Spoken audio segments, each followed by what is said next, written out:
welcome Kyle Vowinkel.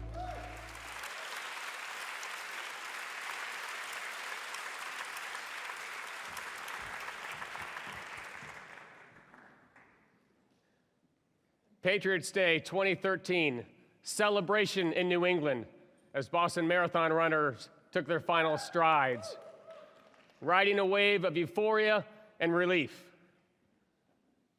Instantly, 2 explosions tore into the crowd, killing 3 and injuring hundreds. Triumph instantly turned into terror.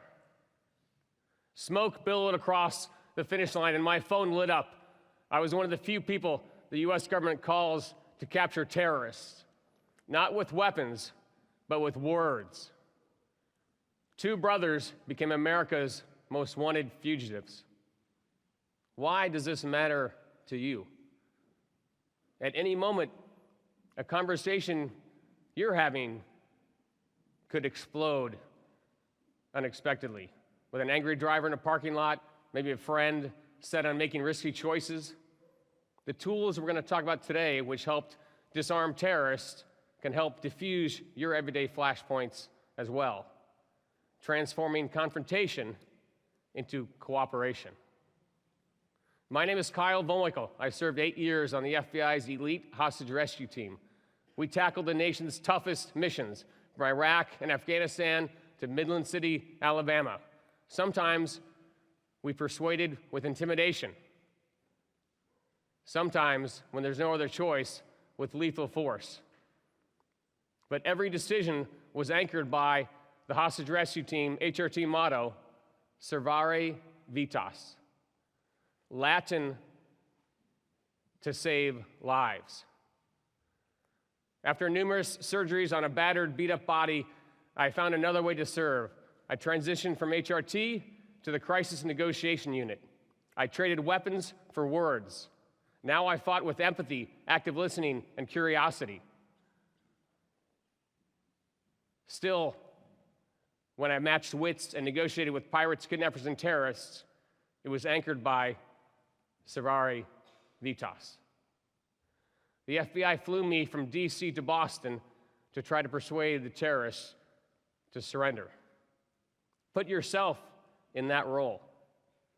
What words would you use to try to persuade someone to lay down their weapons? In Watertown, the 2 bombers hurled explosives at police. The younger brother fled in a stolen vehicle, and he drove over his older sibling. Fleeing the scene, he vanished into the night. Panic gripped the nation. After such ruthless violence, few thought negotiations possible. 16 hours later, the surviving bomber hid in a boat in a quiet suburban backyard. My journey to that backyard began 25 years earlier as a nervous high school wrestler, heart beating, knees trembling. The perseverance forged on the mat helped carry me through West Point, Army Ranger School, and 24 years as an FBI special agent. The homeowner in the backyard spotted blood on his boat. He called 911. Police swarmed. Gunfire erupted. Commands were bellowed. Yet, the bomber remained silent. Suddenly, my radio crackled. Kyle, you're up. My heart started beating. I suddenly felt enormous pressure to succeed with words where weapons had just failed. 400 anxious police officers, a helicopter hovered overhead, every eye and ear focused on me. Could my words transform terror into trust? I advanced towards a bullet-riddled boat. First objective, to establish 2-way communications. Second, to dial down emotions. His, mine, and everyone else's. Why is emotional regulation so important? Because your minds are wired like a cognitive teeter-totter. When our emotions are high, symbolized by the red ball, our rationality is low, symbolized by the blue ball. And conversely, when your emotions are lowered, your rationality increases. And you are in the middle. You control that delicate balance. By steadying your emotions, you unlock better decision-making and enhance your ability to connect with others. To connect with the bomber, I use a framework called the path to influence. Inspired by the FBI's behavioral change steroid model by Gary Nestor, the path to influence has 4 steps. The first step is framing. When you start a conversation, start from the other person's vantage point. Let go of your ego and say something that engages or interests them. Put yourself in their world. The second step, pardon me, is empathy. Acknowledge their feelings. Try to see and feel the world through their eyes. Empathy absorbs tension. Empathy doesn't condone actions. It merely cracks open a door to connection. The third step is rapport. Build trust by finding common ground, even the smallest patch of common ground, as 1 inch of common ground beats a mile of disagreement. And the last step is influence. Offer choices to empower autonomy. People cooperate more readily when they feel like they are deciding, not being directed. No one likes to be forced to do something, even at gunpoint. And the foundation of all 4 steps is focused curiosity. A sincere desire to learn about the other person's motivations and feelings. We are all cognitive misers at times, right? Our minds make mental leaps and assumptions. When someone else is talking, we tune them out because we start thinking about a reply. Well, focused curiosity flips that. Don't listen to reply. Listen to understand. You all negotiate and influence several times a day in your life. And these tools are universal. They'll make you more effective, whether it's the boardroom, nonprofits, or in backyards. But it takes efforts. It's a steep challenge to climb the path, and you have to expend that mental energy on focused curiosity to climb that path. In that tension-filled backyard, it was my turn to try to climb that steep path. I started in a conversational tone, framing it. My name is Kyle. I'm with the police. I'm here to talk with you. Non-confrontational, non-judgmental. Next, I offered empathy. You're probably hurt, scared, confused. Silence. Was he conscious, aiming a gun, arming a bomb? The seconds ticked by as the pressure ratcheted up. For 10 minutes, I kept framing communications around his needs. Finally, he groaned, "Water." Empathy had pierced a barrier weapons could not. We now had two-way communications.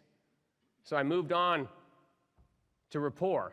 Earlier in the day, I'd contacted his coach. I'd used focused curiosity and asked him about the wrestler, and he said his nickname was Jahar. And I invoked that 1 inch of common ground. I said, I was also a wrestler in high school. I spoke with your coach. I know who you are, Jahar. I know who you are. His head bolted upright. Instantly, two wrestlers connected, sharing the same mat. For the first time all week, he felt seen, valued, and heard. Three things all of us crave. So I had earned that right to go up to influence. And I gave him two clear choices. If you stay on the boat, you will die on the boat. If you come off the boat, you will live, get medical care, ice cold water, and see the people you love. He pulled himself a couple inches, struggled, and said, I can't move. I drew on our shared sport and urged him, finish the match. Finish the match, Jahar. He continued inch by inch, slowly to the edge. 75 minutes after my first words, a compliant terrorist emerged. I told him to lift up his shirt to show us he had no weapons. He followed my directions, and he peacefully surrendered. No additional violence, not one more shot. Words had triumphed over weapons.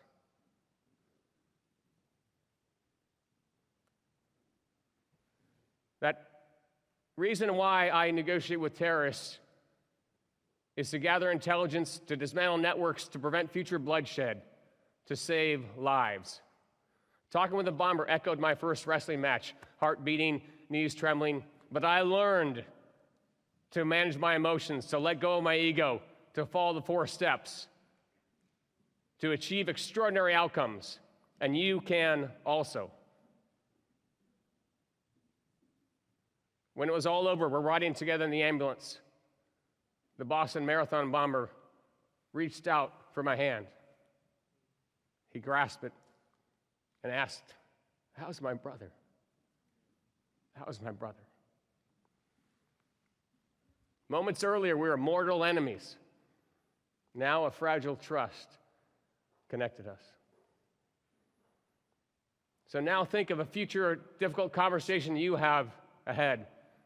And I encourage you to expend the mental energy on focused curiosity and pick just one step on the path, framing empathy, rapport, influence, and watch how things change, how tension dissolves, how connection thrives, and how new possibilities emerge.